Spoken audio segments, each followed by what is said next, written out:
지난 3년 동안 금융시장에서는 믿기 어려운 흐름이 펼쳐졌습니다.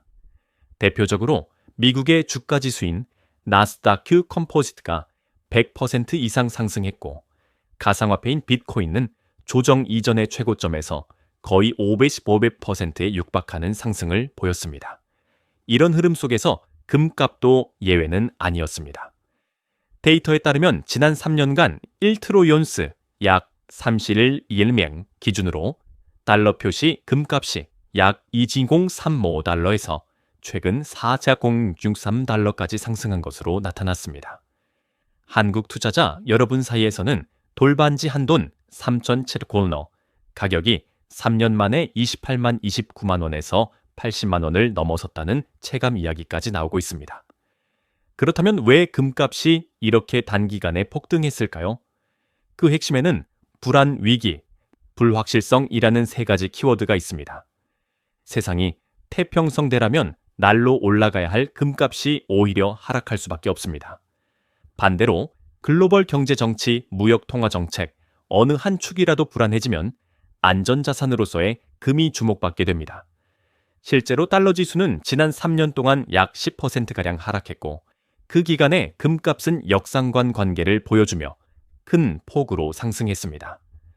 또 하나 주목해야 할 것은 바로 시야의 차이입니다. 6개월 또는 1년만 바라보고 투자를 하면 금이 조정받을 때 내 손에서 빠지는 자산처럼 느껴질 수 있습니다. 하지만 투자 시간을 최소 10년 관점으로 바꿔보면 논리가 명확해집니다. 실제로 금광 채굴량 증가율은 이미 둔화되어 있고, 반면 각국 중앙은행과 정부가 풀어내는 통화량은 역대급입니다. 이 구조적 흐름 안에서는 10년 후 현재보다 금값이 압도적으로 높아질 것이다 라는 결론이 비교적 합리적으로 보입니다. 요약하자면 현재 우리는 금값이 급등한 상태임은 분명하지만 그 급등이 단순한 거품이라기보다는 구조적 변화 속에서 나타난 흐름이라는 점을 인식해야 합니다. 따라서 이제부터 무엇이 중요한가? 바로 타이밍이 아니라 태도입니다. 금값이 오른 뒤 참여하는 것이 아니라 오름세가 시작되기 전부터 꾸준히 자산 배분과 시간 분산을 통해 참여해야 한다는 것이 지금 이 순간 우리가 붙들어야 할 핵심입니다. 금값을 좌우하는 핵심 변수 중 하나가 바로 달러의 가치입니다. 여러분도 이미 알고 계시겠지만 금은 국제시장에서 대부분 달러화로 가격이 매겨집니다. 따라서 달러가 강해지면 같은 양의 금을 사기 위해 더 적은 달러가 필요해지며, 반대로 달러가 약해지면 금이 더 비싸 보이기 때문에 금값이 상승하는 경향이 있습니다. 이처럼 금과 달러는 전통적으로 역관계를 갖습니다. 구체적인 데이터를 보면 지난 10년간 US 달러 인덱스와 금값 7트로이온스당 달러 표시은 역상관 관계를 보여줍니다. 예컨대 마크로 트렌드의 자료에 따르면 DXY가 상승한 구간에서는 금값이 제자리 걸음을 하거나 소폭 하락하고, 반대로 DXY가 하락한 구간에서는 금값이 뚜렷이 상승했습니다. 이는 기본 원리가 달러가 강하면 금이 매력도가 떨어진다는 데에 있습니다. 왜냐하면 금은 이자를 주지 않는 자산이기 때문입니다. 달러가 강세라면 이자를 주는 자산, 채권, 예금 등 이 더 매력적이 되면서 금은 상대적으로 덜 주목받게 됩니다. 그렇다면 최근에는 어떨까요? 최근 1년간 자료를 보면 금값 트로이온스당은 약 4065달러 수준으로 거래되고 있는데, 이는 1년 전 대비 약 852% 상승한 수치입니다. 동시에 달러 지수는 지난 수년간 약 10%가량 하락해왔고, 이는 금값 상승의 강력한 배경 중 하나로 지목되고 있습니다. 하지만 여기서 중요한 점은 이 역관계가 항상 완벽하게 유지되는 것은 아니라는 사실입니다. 최근 2023년, 2024년 사이에는 금값과 달러 지수가 동반 상승하는 현상도 나타났습니다. 예컨대 미국 금리 인상 국면, 지정학적 리스크, 중앙은행의 대량 금매입 등이 겹치면서 달러가 강세인데도 금값이 오르는 상황이 발생했습니다. 이 때문에 단순히 달러가 약해지면 금이 오른다, 달러가 강해지면 금이 내린다, 공식만으로는 투자 판단을 하기 어렵습니다. 왜 이런 예외 현상이 생겼을까요? 그 이유는 크게 세 가지로 정리할 수 있습니다. 첫째, 지정학적 무역정책 리스크가 커질 때 달러 및 금 둘 다 안전자산으로서 동시에 부각될 수 있습니다. 둘째, 중앙은행들이 달러 의존 구조를 벗어나기 위해 금 보유를 확대하고 있다는 구조적 변화가 나타나고 있다는 점입니다. 셋째, 인플레이션 기대가 유지되면서 실질 금리가 낮아지는 환경이 금 투자에 유리하게 작용했다는 점입니다. 한국 투자자 관점에서 중요하게 볼 것은 다음과 같습니다. 첫째, 미국 금리와 통화 정책입니다. 미국 연방준비제도가 금리를 인상하면 달러가 강해지는 경향이 있어 금의 부정적인 신호가 될 수 있습니다. 반대로 금리 인하 혹은 완화적 통화 정책이 예고되면 달러 약세로 전환될 수 있고 이는 금 상승 사이클의 신호가 될 수 있습니다. 둘째, 달러 지수의 주요 변곡점을 체크해야 합니다. 달러 지수의 하락 반전이 나타날 경우 금값이 본격적인 상승 단계로 접어들 가능성이 높습니다. 셋째, 달러 약세 외에도 금에 영향을 미치는 변수들, 예컨대 인플레이션 기대치, 지정학 리스크, 중앙은행 매입 등을 함께 고려해야 합니다.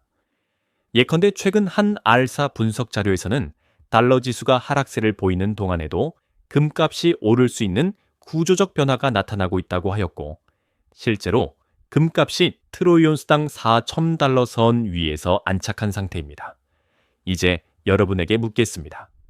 금 투자를 고민하신다면 단순히 달러가 약해질 것이다 라는 기대보다는 달러 지수 및 미국 통화정책 흐름을 선제적으로 관찰하면서 달러 금, 금리 삼각관계 안에서 움직이는 투자 전략을 세우는 것이 훨씬 더 안정적이고 전략적입니다. 2부에서는 다음으로 이와 연결된 미국 기준금리, 경기 사이클 금값 상승 하락의 신호를 함께 분석하겠습니다. 계속하시겠습니까? 금값이 최근 몇 년 동안 가파르게 상승한 가장 큰 배경은 한마디로 불안위기, 불확실성이라는 세 단어로 압축됩니다. 2008년 글로벌 금융위기 이후 시장은 과거와 전혀 다른 구조로 바뀌었고 그때부터 금은 단순한 귀금속이 아니라 전 세계적 위험지표를 반영하는 자산으로 재평가되었습니다. 금융위기 당시 미국은 기준금리를 사실상 제로 수준까지 낮추고 초대규모 양적 완화를 단행했습니다. 이 과정에서 달러 공급은 폭발적으로 증가했고 그 시기에 금값은 1온스당 약 700달러대에서 1,900달러대까지 치솟으며 역사적 상승을 기록했습니다. 이후에도 불안정한 경제 환경은 끊임없이 이어졌습니다. 2020년 코로나19 팬데믹 당시에는 글로벌 공급망 붕괴와 달러 유동성 경색이 동시에 발생했고 미국 정부는 다시 한번 천문학적인 규모의 돈을 풀었습니다. 그 시기 금값은 다시 22050달러 선을 돌파하며 시장의 최후의 안전판 역할을 확인시켰습니다. 이러한 구조는 최근 더욱 심화되고 있습니다. 2022년에는 미국이 빠른 속도로 기준금리를 끌어올렸음에도 불구하고 러시아 우크라이나 전쟁, 에너지 가격 폭등, 유럽의 경기 둔화 우려 등이 겹치면서 금값은 오히려 상승했습니다. 보통 금리가 오르면 금값이 눌리는 것이 정상이지만 이 시기에는 지정학 리스크와 글로벌 인플레이션 우려가 금리 효과를 압도해 버렸습니다. 즉, 금리는 상승하지만 위험은 더 빠르게 상승하는 역설적 환경에서 금은 유일하게 수요가 줄지 않는 자산이었습니다. 더 주목해야 할 점은 최근 중앙은행들의 행동 변화입니다. 세계금협회에 따르면 2023년과 2024년 글로벌 중앙은행의 금 매입량은 60년 만에 최고 수준을 기록했고 특히 중국, 러시아, 중동 국가들은 달러 의존도를 낮추기 위한 전략으로 금 보유를 공격적으로 늘리고 있습니다. 중앙은행이 금을 사는 이유는 단 하나입니다. 통화 불안정성 대비입니다. 미국의 국가부채는 이미 34조 달러를 넘어섰고 연준은 인플레이션을 잡기 위해 금리를 높였지만 재정적자 확대는 멈추지 않고 있습니다. 이런 상황에서 시장은 장기적으로 달러의 신뢰도가 약화될 위험을 가격에 반영하고 있고, 그 결과 금값은 4,000달러 위에서 안정적인 지지대를 만들고 있습니다. 한국 투자자 입장에서 특히 중요하게 볼 변수는 아시아발 지정학 리스크입니다. 중국 대만 해협 긴장, 일본 중국 외교 갈등, 한국 주변 안보 환경 변화 등은 모두 글로벌 리스크 프리미엄을 높이는 요인이며, 이는 금 수요를 강화시킵니다. 요약하면 금값은 단순히 오르고 내리는 자산이 아니라 전 세계 불안지수의 집약물이며, 현재 우리는 지난 20년 중 가장 강한 위험 프리미엄 시대를 통과하고 있습니다. 그리고 이 불안이 해소되지 않는 이상 금값 상승의 구조적 배경은 여전히 유지되고 있습니다. 미국의 통화정책과 경기 사이클은 금값의 중기 흐름을 이해하는 데 있어 가장 중요한 변수 중 하나입니다. 현재 페더럴 리저브 연준의 기준금리는 2025년 11월 기준으로 실질 금리가 아직 높은 편이며, 연준이 최근 금리를 3.115% 구간으로 0.25%포인트 인하한 상태입니다. 이는 2025년 10월 29일에 결정된 조치로 연준은 다가올 추가 인하는 신중히 검토할 것이라는 메시지를 동시에 밝혔다. 이러한 금리 하락은 이론적으로 달러 약세 채권 수익률 하락을 유도하고, 그 결과 금에 대한 매력이 증가할 수 있는 환경을 조성합니다. 그러나 우리가 주목해야 할 것은 단순히 금리 내려가면 금값 올라간다 라는 공식이 항상 통하는 것은 아니라는 점입니다. 실제로 2022년처럼 연준이 금리를 빠르게 인상하던 국면에도 골드 가격은 상승했습니다. 그 애는 지정학적 리스크, 공급망 붕괴 등의 복합 악재가 작용해 금리 인상에도 불구하고 금값이 오르는 예외적 국면이었기 때문입니다. 이로부터 우리는 중요한 교훈을 얻을 수 있습니다. 즉, 금리가 하향 전환하면 금값 상승 가능성이 커지고, 반대로 금리가 상승 국면이면 금값이 눌릴 수 있지만, 리스크 요인이 동시에 작용하면 금값은 오히려 더 강하게 반응할 수 있다는 것입니다. 실제로 2025년 현재 금값은 온스당 약 상홍견용수지 $5 수준입니다. 이는 금리 하향 기대 플러스 불안 요인 증가라는 두 가지 요인이 결합된 결과로 해석할 수 있습니다. 또한 경기 사이클과 연결해서 보면 경기 침체 우려가 높아지는 시기에는 통화 완화 기대감이 커지고, 이는 금값의 상승 압력이 됩니다. 반대로 경기 과열, 인플레이션 급등 국면에서는 연준이 금리를 더 빠르게 올릴 수 있다는 경고 신호로 금값이 조정될 수 있습니다. 즉, 금값은 금리 변화, 팔소, 경기 방향성 팔파우, 리스크 프리미엄이라는 세 축이 결합된 복합적인 반응을 보입니다. 예컨대 지금 연준이 금리를 인하 시작했다는 신호가 명확해졌고, 동시에 글로벌 인플레이션 우려와 지정학적 불안, 채권 금리의 하락 등이 겹치면서 현재 금값은 조정 국면을 벗어나 안정적 상승 단계에 접어든 가능성이 높습니다. 다만 중요한 것은 상승 사이클이 이미 끝났다는 것이 아니라 상승 속도와 폭이 조정될 수 있다는 점입니다. 즉, 급격한 하락보다는 완만한 상승 혹은 횡보해서 다시 상승으로 전환될 가능성이 큽니다. 한국 투자자 여러분께 드리고 싶은 메시지는 이렇습니다. 금 투자를 고려하실 때 지금이 언제인가 보다 내가 이 금을 얼마나 오래 보유할 것인가, 그리고 내 포트폴리오에서 금이 어떤 역할을 할 것인가를 먼저 생각하셔야 합니다. 연준의 금리 인하가 본격화될 경우 달러 약세와 실질 금리 하락으로 이어져 금의 우호적인 환경이 조성될 수 있습니다. 반면 금리 인하가 지연되거나 인플레이션이 급등해 연준이 다시 금리를 올리는 국면이 온다면 금값은 압력을 받을 수 있습니다. 따라서 지금 시점에서는 금리를 기준으로 누구보다 먼저 대비하고 경기지표, 리스크 변수, 달러 지수 흐름을 함께 살피면서 금을 구매하는 것이 합리적입니다. 금리 인하 기대와 더불어 달러가 약세로 전환되고 실질 금리가 낮아지는 흐름이 실제로 확인될 때 금값은 다시 새로운 상승 국면으로 진입할 가능성이 높습니다. 반대로 이 흐름이 무너지면 금은 잠시 쉬어갈 수 있지만 구조적 배경이 워낙 강하기 때문에 급락 가능성은 상대적으로 낮습니다. 금값의 중기적 방향성을 판단하기 위해서는 단순히 금리나 환율만 볼 것이 아니라 금값이 실제로 반응해온 세 가지 핵심 신호, 미국 기준금리 흐름, 경기 사이클, 그리고 금값 자체의 구조적 변곡점을 종합적으로 해석해야 합니다. 첫 번째 신호는 미국 기준금리의 방향성입니다. 역사적으로 금값은 연준이 금리 인상 사이클을 멈추고 동결 또는 인하 단계로 전환하는 시점에 가장 강하게 움직입니다. 예를 들어 2008년 금융위기 당시 연준이 기준금리를 0% 가까이까지 낮추면서 안전자산 선호가 폭발했고 금은 $700대에서 $1900대까지 치솟았습니다. 2020년 코로나 충격 때도 동일한 패턴이 나타났고 2025년 현재 연준이 금리를 3.75%인 차 3% 구간으로 인하하기 시작했다는 점은 금값 상승의 또 다른 구조적 신호로 볼 수 있습니다. 두 번째 신호는 경기 사이클입니다. 시장은 단순한 성장 또는 침체라는 이분법으로 움직이지 않습니다. 경기 정점, 둔화, 침체, 회복이라는 4단계의 순환이 반복되며 금은 특히 둔화 침체 국면에서 가장 강력한 상승력을 보입니다. 왜 그런가? 이 구간에서는 불확실성이 커져 채권 금리가 하락하고 실질 금리가 낮아지기 때문입니다.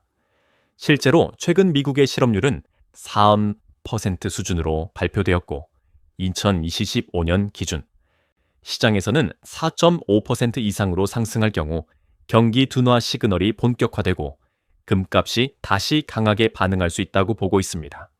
즉, 실업률이 상승할수록 금은 오히려 반대로 가치 상승 압력을 받는 구조입니다. 세 번째 신호는 금값의 구조적 변곡점입니다. 금은 단기적 변동성은 크지만 특정 패턴이 반복됩니다. 금값이 온스당 $2,000 선을 돌파할 때 강한 저항이 있었지만 이를 돌파하자마자 새로운 지지선으로 굳어졌습니다. 그리고 2024년에 금값은 $4,000 위에서 거래되며 완전히 새로운 가격대를 형성했습니다. 이는 단순한 거품이 아니라 공통된 구조적 요인, 미국의 재정적자 확대, 국가부채 $34조 돌파, 지정학적 위기, 중앙은행들의 금 매입 증가, 그리고 달러 신뢰도 약화가 겹친 결과입니다. 특히 세계금협회는 2024년 중앙은행 금 매입량이 60년 만에 최대치라고 발표했는데 중앙은행은 절대 단기 투자를 하지 않습니다. 그들이 금을 산다는 뜻은 세계는 불안정해지고 있으며 앞으로 더 불안정해질 가능성이 높다는 구조적 해석을 의미합니다. 또 하나 중요한 지표는 실질 금리입니다. 명목금리에서 물가 상승률을 뺀 값인데 이 수치가 낮아지거나 마이너스로 떨어질수록 금값은 강세를 보입니다. 최근 미국의 물가가 다시 반등 조짐을 보이고 있고 여기에 트럼프 관세 무효 판결 가능성으로 인해 인플레이션 우려가 재확대되고 있습니다. 실질 금리가 다시 낮아지기 시작하면 금값은 다음 상승 랠리를 준비하게 됩니다. 마지막으로 시장 구조 자체를 신호로 해석해야 합니다. 금은 단기적으로 산모소매 몇 % 조정이 자주 있지만 역사적으로 보면 조정 뒤에 항상 더 높은 고점을 찍었습니다. 2011년, 2020년, 2024년이 모두 그 패턴을 보여줬습니다. 즉, 금값의 조정은 추세 전환이 아니라 다음 상승을 위한 에너지 축적인 경우가 훨씬 많습니다. 결론적으로 금값 상승 신호는 이미 여러 곳에서 나타나고 있습니다. 금리 인하 전환, 경기 둔화 조짐, 실질 금리 하락 가능성, 중앙은행 매입 증가, 지정학 리스크 확산. 이 5가지가 동시에 존재하는 국면은 역사적으로 금값이 크게 움직였던 시기와 완전히 동일합니다. 이제 금값의 향후 흐름을 실제로 예측하기 위해 가장 중요한 단계는 바로 시나리오별 전망입니다. 금은 단일 변수로 움직이지 않기 때문에 금리, 달러, 경기 지정학 인플레이션이 서로 어떤 조합으로 만나느냐에 따라 전혀 다른 결과가 나옵니다. 그래서 전문 투자자들은 항상 최소 2가지 이상의 조건부 시나리오를 놓고 대응합니다. 첫 번째 시나리오는 실업률 안정 플라 물가 안정, 즉 경기 연착륙에 가까운 그림입니다. 최근 미국의 실업률은 4.3% 수준인데 만약 이 수치가 4.5%를 넘지 않고 물가 상승률 또한 급등하지 않는다면 연준은 금리 인하를 천천히 조심스럽게 이어갈 가능성이 큽니다. 이러한 환경에서는 금이 급등할 이유도 급락할 이유도 없습니다. 즉 2025년 한 해 동안 금값은 온스당 서우먼 폼멜 분산 채차 100달러 사이의 횡보 약보합 구간을 오가며 안정적인 흐름을 보일 가능성이 높습니다. 이런 시나리오에서는 단기 차익보다는 적립식 매수가 가장 효과적인 전략입니다. 금리 인하가 진행되지만 리스크 프리미엄이 크게 증가하지 않기 때문에 일정 구간에서 금이 눌릴 때마다 천천히 매수하는 형태가 수익률을 높이는 데 유리합니다. 두 번째 시나리오는 실업률 상승 플러스 경기 침체 우려 재부각입니다. 만약 실업률이 4.5%를 돌파하거나 4.8% 이상으로 빠르게 상승한다면 시장은 즉각적으로 경기 침체 가능성을 가격에 반영합니다. 이 경우 금은 전통적으로 가장 빠르고 강하게 반응하는 자산입니다. 왜냐하면 경기 침체가 오면 연준은 금리를 추가 인하할 수밖에 없고 실질 금리는 급격히 떨어지며 달러는 단기적으로 강세를 보일 수 있지만 중기적으로는 다시 약세 전환되기 때문입니다. 이런 조합은 과거 2008년, 2020년에도 금값 폭등의 트리거였습니다.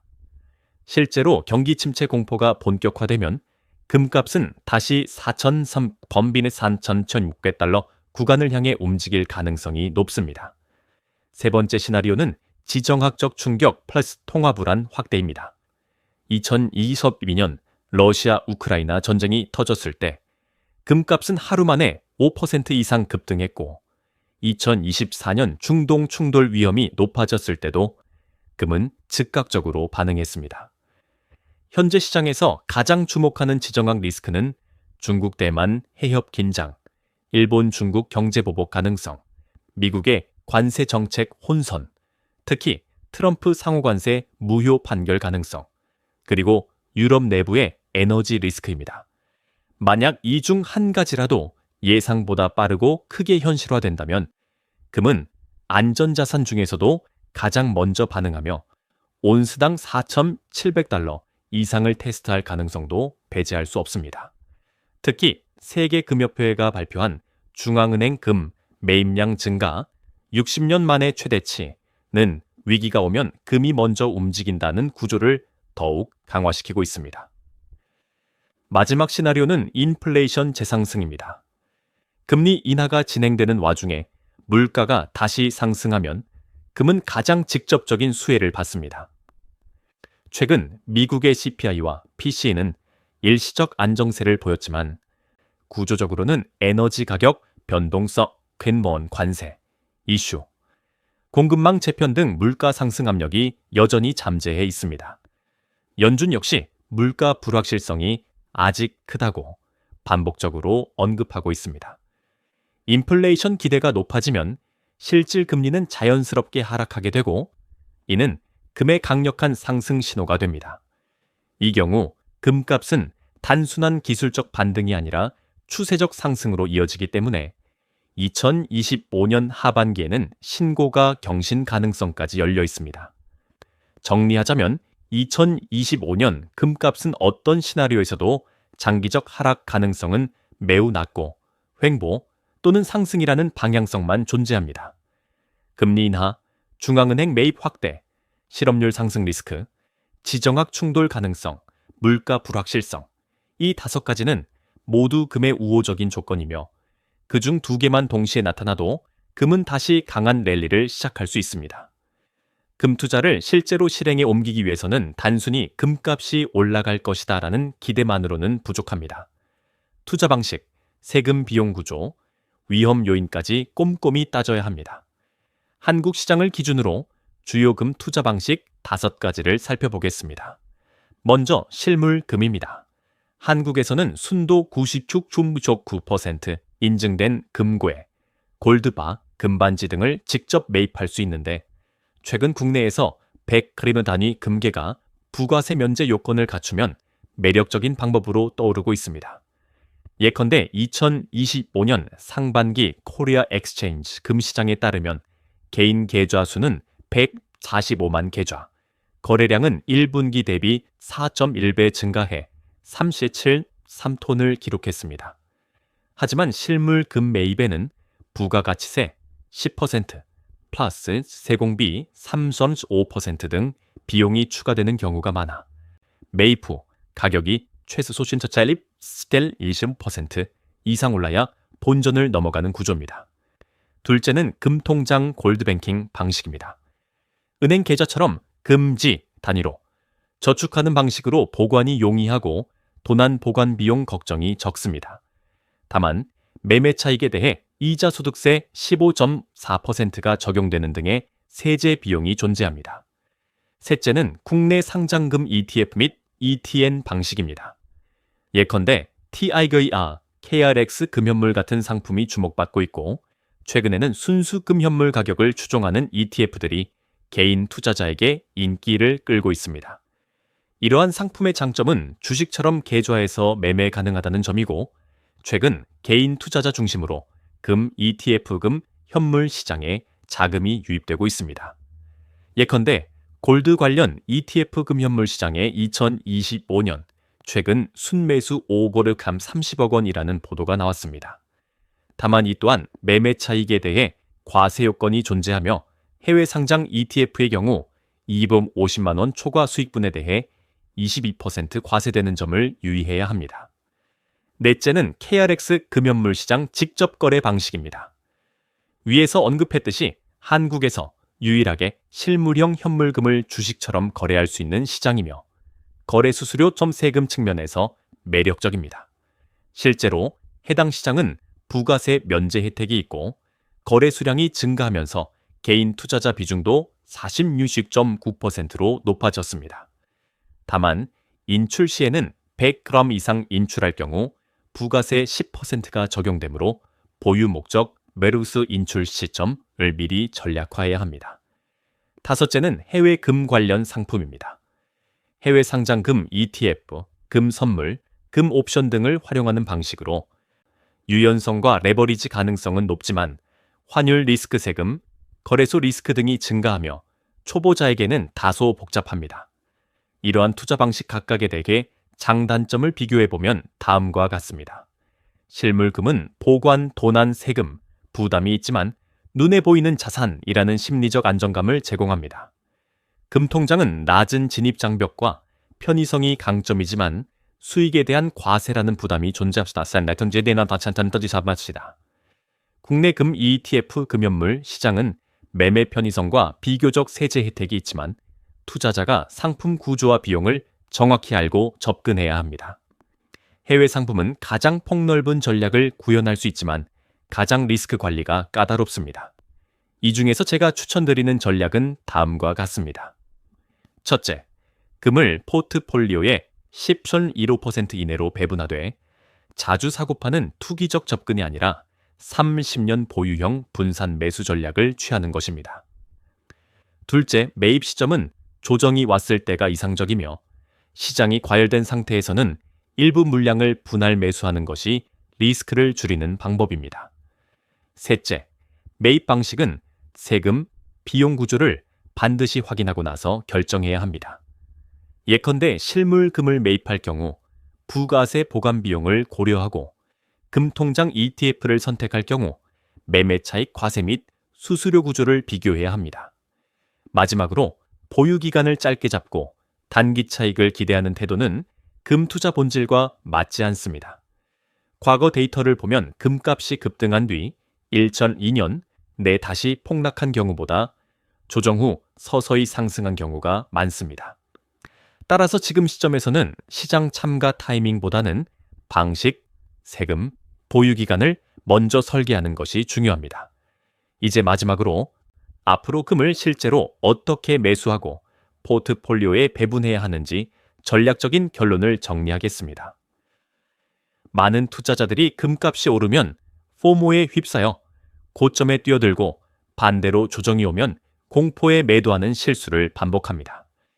하지만 금은 주식처럼 단기 성장성이나 실적을 기반으로 판단하는 자산이 아니라 위험 불확실성, 통화 정책, 달러 신뢰도라는 장기 구조에 의해 움직이기 때문에 접근 방식 자체가 달라야 합니다. 첫 번째 원칙은 포트폴리오 비중 관리입니다. 한국 투자자 기준으로 금은 전체 자산의 10% 및 5% 사이가 가장 합리적인 구간입니다. 너무 많으면 변동성에 취약해지고 너무 적으면 금이 제공하는 위험 해지 기능을 제대로 활용할 수 없습니다. 역사적으로 2008년 금융위기, 2020년 팬데믹, 2023-2025년 지정학 리스크 확대 국면에서 금 비중이 10% 이상이었던 투자자들은 포트폴리오의 낙폭을 크게 줄였습니다. 두 번째 원칙은 분할 매수 시간 분산 전략입니다.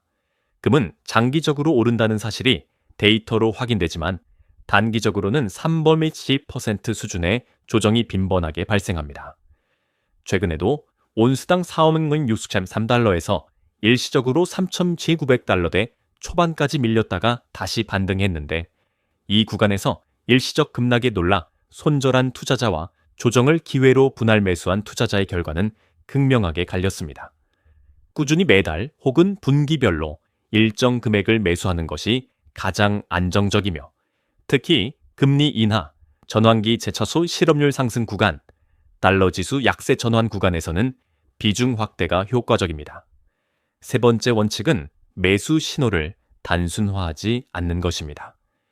금리 인하, 하잔시 금값, 상승이라는 단일 공식을 적용하면 실패합니다. 금은 금리, 2달러, 지정학 차다, 인플레이션, 중앙은행 매입이라는 5가지 요인이 동시에 작용할 때 가장 큰 랠리가 발생합니다.